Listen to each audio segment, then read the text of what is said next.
5 films, 1 month, and a pattern Hollywood refuses to admit.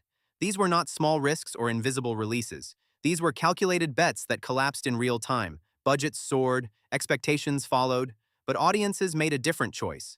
And that choice rewrote the outcome. What you are about to see is not just failure, it is a chain reaction. 5 flops in a row, and each one reveals something deeper. Number 5. The Bride, 2026. There is always that one film that looks like it should work. The concept feels familiar, the visuals feel expensive, the studio treats it like an event.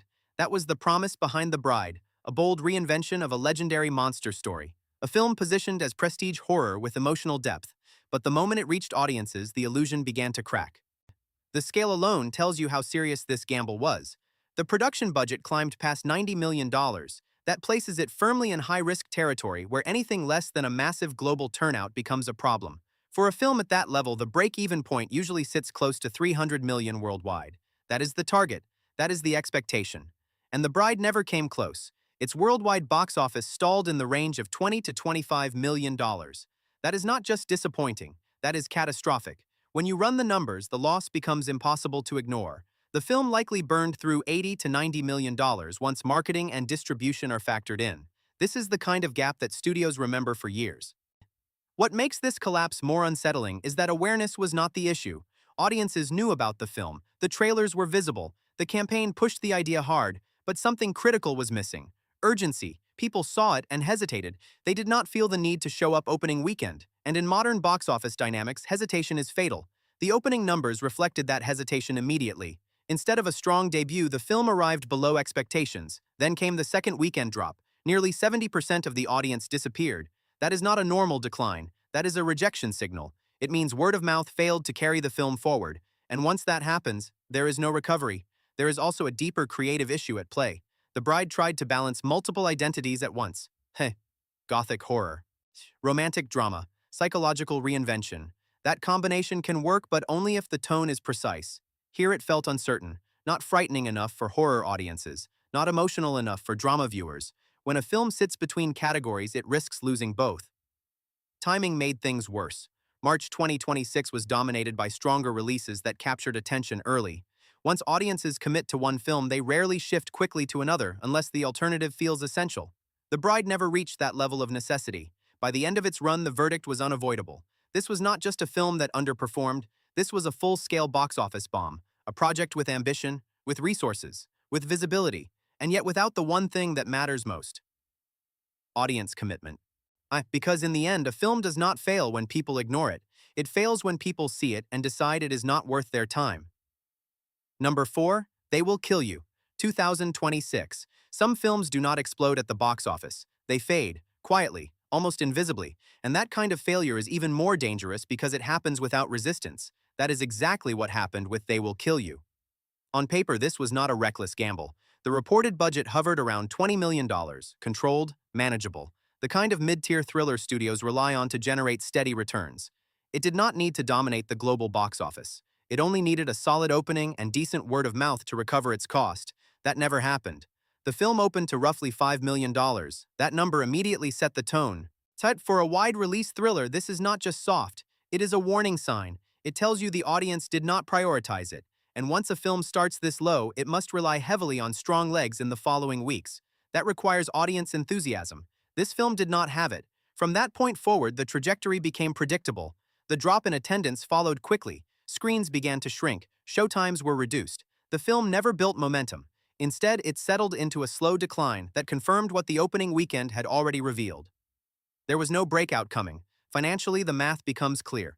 A $20 million production typically requires at least $50 to $60 million worldwide to reach break, even when marketing and distribution are included. They Will Kill You never approached that range. Its global total remained far below the threshold needed to recover costs. That places it firmly in lost territory. But the real story here is not just financial, it is psychological. Audiences were aware of the film, it was marketed, it was visible, but it failed to create a compelling reason to watch it immediately. In today's landscape, that hesitation is lethal. If a film does not feel essential on opening weekend, it risks being ignored entirely. There is also the issue of identity. Thrillers depend on clarity, a strong hook, a distinct tone, a promise that something intense or shocking will happen. This film struggled to communicate that promise.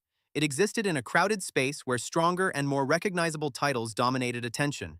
Without a unique edge, it became background noise. Timing again played a critical role. March 2026 was not forgiving. Bigger releases absorbed the audience's attention early. Once that happens, smaller films are forced to compete for what remains, and what remains is rarely enough. By the end of its theatrical run, the conclusion was unavoidable. They Will Kill You did not collapse dramatically. It simply failed to rise at all, a quiet box office failure that never found its audience and never recovered its cost. And sometimes that is the most unsettling outcome of all. Not a disaster you can see coming, but a film that disappears while you are still waiting for it to begin. Number 3. One Battle After Another, 2026. At first glance, this does not look like a failure. The numbers appear strong. The headlines sound impressive. Crossing 200 million worldwide suggests momentum, suggests success. But box office reality is not built on surface impressions. It is built on scale. And scale is where this film collapses. One Battle After Another was never designed to be a modest performer. This was a large-scale production with a reported budget that pushed well beyond $100 million once all costs are considered. That immediately changes the equation. A film at this level does not aim for 200 million. It needs to approach 300 million or more just to reach financial stability. Its global total settled around the 200 to 220 million range. That sounds significant until you compare it to the break-even point. Once marketing and distribution are included, the film likely needed at least 300 million to avoid losses. That gap is where the truth reveals itself. This is not a hit that fell short. This is a high-profile financial disappointment. What makes this case more complex is perception. Audiences saw a big film. They saw scale. They saw spectacle. And many assumed it was performing well simply because the raw numbers looked large. But in modern box office, economic size alone does not equal success. It must match the cost behind it. And here the cost was too high. The opening performance hinted at the problem early. Instead of an explosive debut, the film arrived with controlled energy. Strong enough to generate attention but not strong enough to dominate. That difference matters, because films at this scale depend on powerful openings to create momentum. Without that surge, the climb becomes difficult. Then came the steady decline, not a sudden collapse, not a dramatic rejection. Just a gradual erosion of interest. Week by week, the film lost screens and attention. It never found that second wave of audience engagement that turns a big film into a sustained hit. It simply moved forward without acceleration. There is also a strategic miscalculation at play. The film positioned itself as a large event, but entered a marketplace already controlled by stronger titles. When audiences are given multiple high-budget options, they do not divide evenly. They concentrate.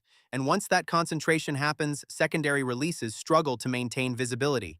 This is the kind of failure that does not feel obvious in the moment. It takes time. It takes comparison. It takes context. But when all of those factors align, the conclusion becomes clear. The film earned a lot of money, just not enough.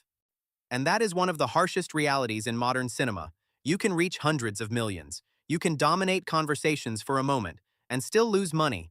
Because in this system, success is not measured by how much you make. It is measured by how much you needed to make. Number 2. Wuthering Heights, 2026.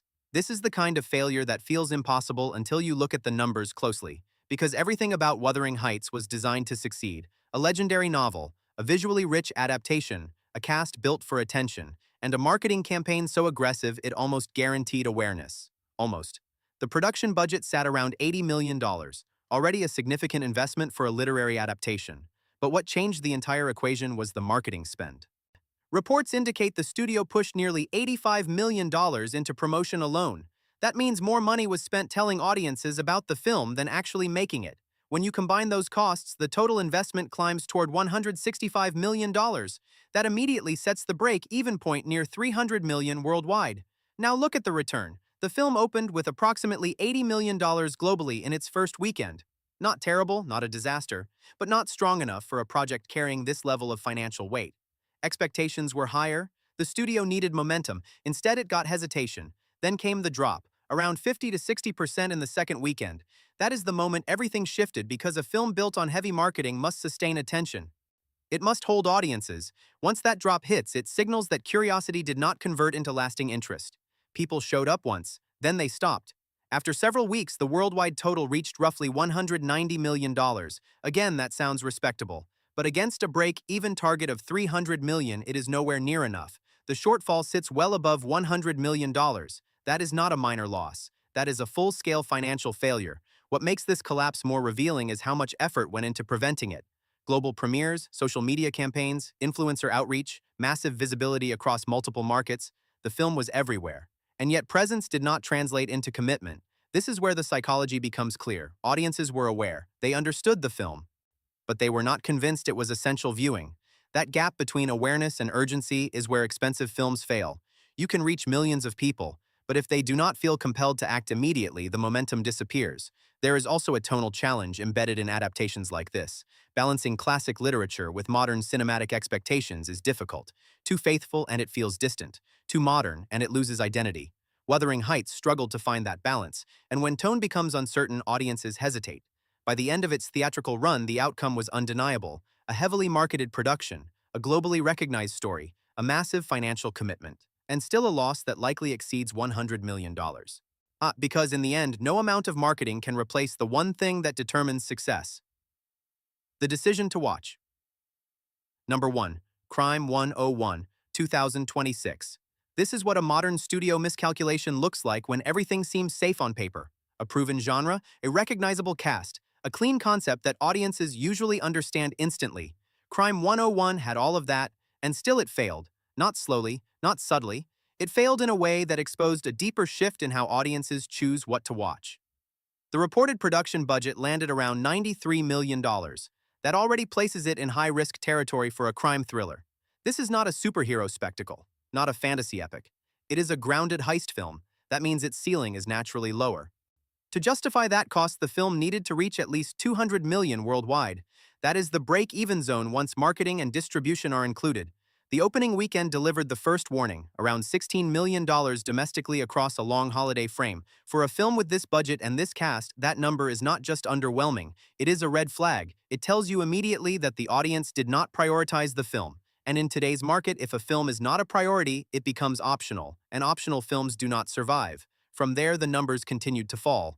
After several weeks, the global total hovered around $50 to $60 million. That is not even halfway to what the film needed to recover its cost. The gap is too large to close. The trajectory is too weak to reverse. So, at that point, the outcome is no longer uncertain. It is confirmed. But what makes Crime 101 more interesting than a typical flop is why it failed. Because nothing about it was aggressively wrong. It was not controversial, not confusing, not poorly marketed. It was simply not urgent, and that is a different kind of problem. Audiences today are selective. They do not attend films out of habit anymore. They wait. They compare. They choose what feels essential. Crime 101 never reached that threshold. It looked like something people could watch later. And later in box office terms usually means never. There is also a structural issue in play. Streaming has changed the value of mid-budget films. A crime thriller that once relied on steady theatrical attendance now competes with the expectation of home viewing. When audiences sense that a film will arrive on streaming soon, they delay. That delay removes opening weekend strength, and without a strong opening, the entire theatrical run weakens. Even the cast could not shift that dynamic. Star power is no longer a guarantee. Recognition creates awareness, but awareness alone does not sell tickets. The audience must feel that the experience cannot be replicated elsewhere. Crime 101 did not offer that distinction. By the end of its run, the financial picture became clear. A budget near $93 million, a global return around $50 to $60 million, a likely loss exceeding $100 million once all costs are included. This is not just a box office bomb, it is a signal. A reminder that the old formulas are no longer reliable, that familiarity is not enough, that visibility is not enough. Because in the current landscape, a film does not fail because it is bad. It fails because it is easy to ignore. So what went wrong? Not the marketing, not the stars, not even the budgets alone. The real answer is simpler.